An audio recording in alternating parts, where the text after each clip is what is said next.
Cole Beasley is back. Mm-hmm. And I want to get your feelings on that now over the last couple of weeks. It's been interesting. Mm-hmm. The Bills bring back John Brown, and now the Bills bring back Cole Beasley. I'm going to be honest with you. I did not see this coming. I thought when Cole Beasley left, and based on some interactions on Twitter, the last thing I would have expected was Cole Beasley to be back. But what I've learned through this process over the last couple of days is never say never. True. If a player can help you win, that probably is the most important thing. And lastly, your boy's got some pumped teammates, man. I mean, his teammates, look, there might be some fans who hate Cole Beasley because of the way things ended, but don't count his teammates among them because they were really happy. Anyway, let me give you the floor here. I want to get your feelings on Cole, and then I got a few more after. Yeah, this is an interesting one. Also, I think people forget John Brown was not happy when he departed and how that happened. He felt blindsided by the way that he was released from this team. And so for him to come back too, I think shows guys go other places and then you realize how good it was where you were initially. And so they come back and they're able to get over those personal things. I had heard rumblings that the Bills were interested in making this happen, but that there was some tension in how that ended and those conversations needed to happen. So clearly it sounds like Cole reached out to Brandon and it started that process. And then it kind of just came back, and you heard Cole talk about it when the initial rumblings of Cole Beasley coming back happened. My first gut reaction was no. Like, I don't want it. I don't want the distraction. The last time I saw this guy, even this summer, running to the defense of Kyrie Irving, honestly, Pat, that one kind of frustrated me more than the COVID stuff. Like, I have friends that take the same stance as Cole Beasley with COVID. I don't necessarily agree with the things he was saying, but like, those were things I could get over. I saw some of his reasoning of what he was kind of trying to do. I just don't think he handled it in a very good way. But to be honest, like he said in his press conference, he admitted to it. I didn't handle things exactly how I wanted to. I didn't do all the things exactly how I wanted. I do that too, man. Like, there's been time, and I can't say that if I was in a bigger platform and with more eyes on me that I would handle everything in the right way. So I can appreciate that sincerity, and I can accept that and move forward with that. But my first initial reaction was, no, I don't want it. But then I kind of dialed it back, and I was a big fan of Cole Beasley on the field, even through the playoffs last year, 2021. I don't think he's far removed from really good production in this offense. And I don't know, he's not coming off a major injury. So this isn't like an Odell Beckham where you're wondering, can he get back to where he was? I think there's a real chance that he can get back to where he was in the playoffs, which isn't 2020 Cole Beasley, which is like an all-pro slot receiver, but it's better than anything the Buffalo Bills have right now on their roster at the slot position. Fresh too. Doesn't being fresh matter when you're a player like him who's smallish, who's playing physical over the middle and taking a beating? Yes. Not getting hit for 14 weeks. I do think being fresh matters in this case. Definitely. We saw actually the last two seasons where Cole Beasley and Stephon Diggs were together, and even John Brown, they faded towards the end of the season because of the workload. They were both hurt in the playoffs in 2020.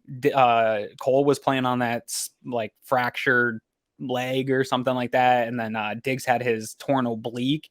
The workload was too much for the whole regular season. And so now you're getting a guy fresh, like you said. And this isn't 1989 anymore, where guys are just sitting on the couch eating Lay's and then they come in and have to ramp up for football. Like, he was on a practice squad at Tampa Bay. He played in an NFL game in this season. He's been working out. He's been running routes.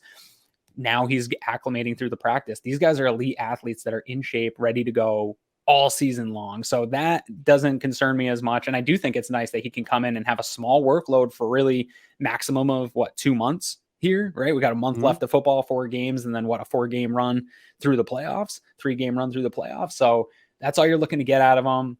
We're talking right now on the Cover One Slack channel, which is going all the time. It's a great community. We're trying to figure out kind of what to expect out of that production. And I think even if Cole Beasley comes in and it's 4 to 5 plays a game, and 3 of them are moving the chains on those third downs, that's all this Bills offense needs. You will go back and watch that Jets game, man. If they could have converted 1 or 2 more third down attempts, I think that game's a huge blowout, right? And then that's been the case for this Bills team a little bit this year. And so I'm really excited about if he can return even to the quality of play that we saw in the playoffs. Go look at Eric Turner's Twitter feed right now and look for Cole Beasley and some of the plays and some of the Brandon Beane and Josh Allen talked about how they see the game the same way. They see the zone coverages the same way. And you don't have that right now in the Bills offense.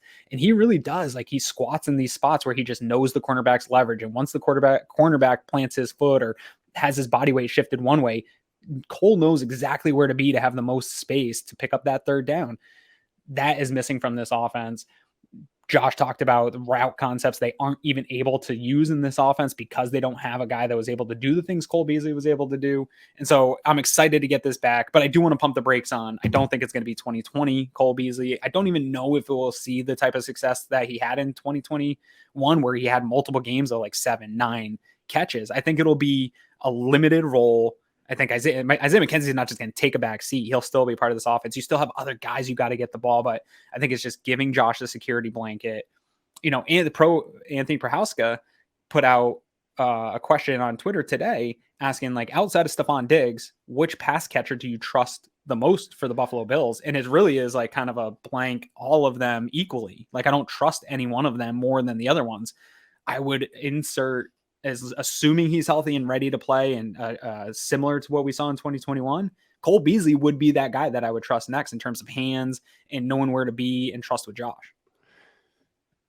I'll say this, 2 things. One, you're not a huge wrestling fan. No, but I will say used to this. be. McMahon ruined it for me. Well, in WWE, it was always never say never. That was like a WWE thing. Like Stone Cold Steve Austin was left on the worst of terms. The Ultimate Warrior left on the worst of terms, and you're never going to see these guys again. Well, always what's best for business, and these guys end up coming back. I think even with the AEW, Cody Rhodes. Yeah, that's another good example. You know, never say never with guys coming back. So I think Cole Beasley is back.